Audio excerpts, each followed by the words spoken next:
Continue now with our continuation of the constitutional law series.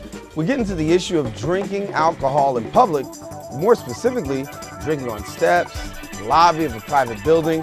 Our attorney and legal correspondent, David Lesch, now explains what rights, if any, do people have when it comes to drinking in public. And obviously, we know that this is something that... Here's why I picked this topic. I picked this topic, I got one of the viewers sent me an email telling me that they received a summons because they were drinking on the stoops of their building, and they were giving a ticket.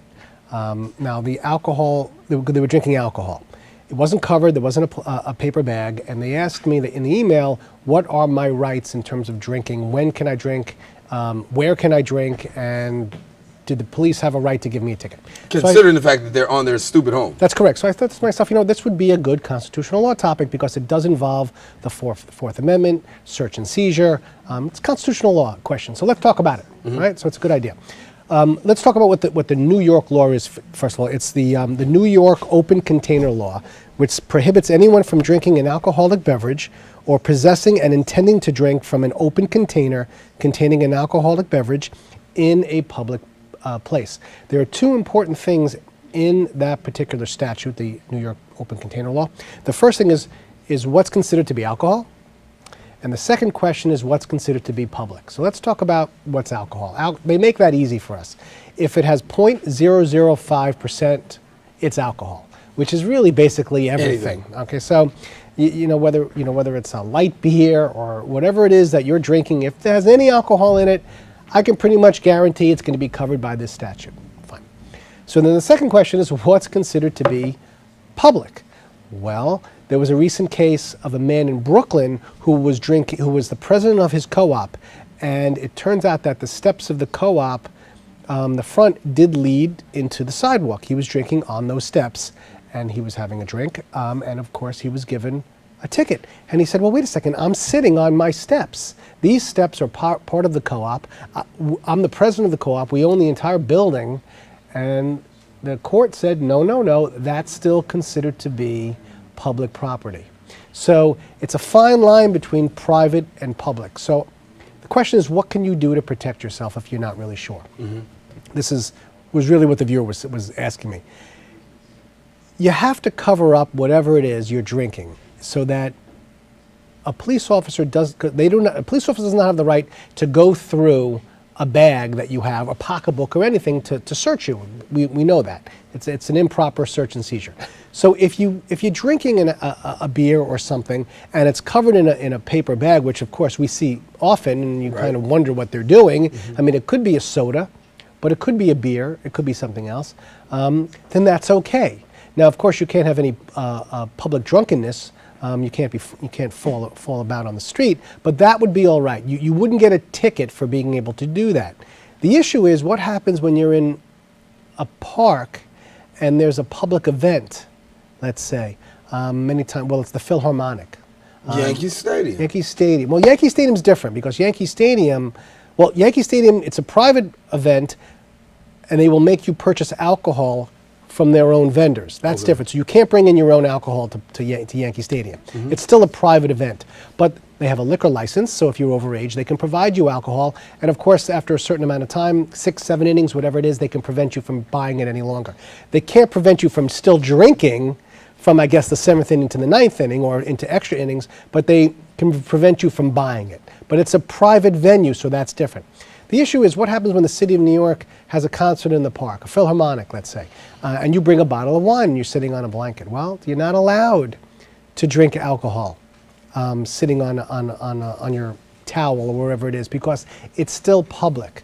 And Michael Bloomberg has been given some bad press sometimes because he goes to a couple of the events and he'll sip a glass of wine even though it's a fundraiser, it's a public event, but it's still alcohol and it's still in public. Now, if you have a permit, that's different. And there are certain events where you have a permit and it allows everyone else who was at that event to drink. That's not a problem. could be at Gracie Hall, could be different places. Then you could obviously drink, even though you might be considered to be a public event. Okay, take me through this though. So this gentleman or lady, whoever sent you the email, $25 fine they got. that's what they got. Right. Okay, so what are the ramifications of this? Because Well, obviously, some people say, it does it affect my record? How does it work? Well, it's a violation. It's not considered to be a misdemeanor unless it's a second offense or a third offense. Then it would be different. You go to court, you pay your fine, and usually it's okay. It doesn't end up into obviously any jail time, but it's a fine. It's a $25 fine. But if you do it more than once, then it can rise to the level of a misdemeanor. And the interesting thing in the statute, which I found interesting, is that it also prohibits. It says such public place shall also include the interior of a stationary motor vehicle, okay, which is on any street, roadway, shopping area, which means you can't drink in your car either. A lot of people feel it's my car. I'm sitting in my car. I'm not doing anything. I'm sitting on the street, but I'm parked. I'm having a beer. Well, you're inside of your vehicle.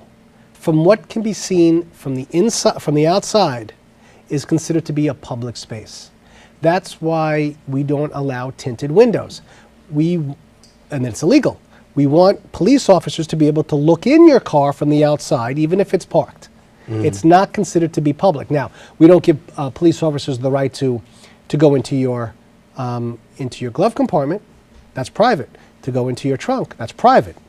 But to look inside your windows, or a ticket agent to look in through, no, that's okay. So if somebody's able to look inside and see you having a drink, well, that's not allowed. That's a violation of the New York open container law. So I thought that was an interesting thing. It's funny, the way it's written is that you can't have a drink in a stationary vehicle, but it makes it seem like if your car was moving, it would be okay. But it's obviously not okay either. Right. But it's interesting the way that's written. So if you're in my car and you have an open container, no. Can't. I mean, parked, I should say. Of course, not driving. Now, you might say, well, what if I'm parked and I'm drinking out of I'm drinking out in a paper bag? That might be okay because they can't knock on your door and ask you to open up and say, let me see what you're drinking. Right. That's a violation of your Fourth Amendment right against unreasonable search and seizure. That's a constitutional law question. That's different. Remember, whenever we're dealing with constitutional law issues, and we're going to be doing this for the next couple of weeks, you're balancing the right of the individual's own constitutional rights, against the right of society. And it's always going to be the balance that goes back and forth. Here it's the right of an individual to be able to drink and do whatever they want to do, against the right of society to not have any public displays of lewdness, which would occur if you're letting people just walk down the street and drink alcohol. They may trip. It doesn't send a good message to the younger people if you see in public people are drinking. Do you understand? Right. So it's always going to be that constitutional pull back and forth. And that's why we have this particular law. And I guess the viewer who had gotten the ticket said, well, I'm sitting on my private steps. Why are you giving me a ticket? Because you're right in the view of the public. Okay, so you're one step from the sidewalk, and the steps do belong to you. But the whole world goes by, children, and they see you drinking a beer. No, that's not what we want as society. We're going to balance your rights against society rights. You lose on this particular issue. You want to have a drink, go inside your lobby. But there have been cases also that have shown that if you're too close to the steps of the sidewalk and you're in your lobby and the doors are shut, that you still may get a ticket. So I guess the moral of the story, don't risk it. What's private can sometimes be considered to be public. Don't risk it. Cover up whatever it is you're drinking and just use your good common sense. It's a constitutional law issue that's always going to be, unresolved, I guess is what I'm trying to say. David, thank you. That's why we bring you in. See you next week. All righty. David Lesch, our legal correspondent.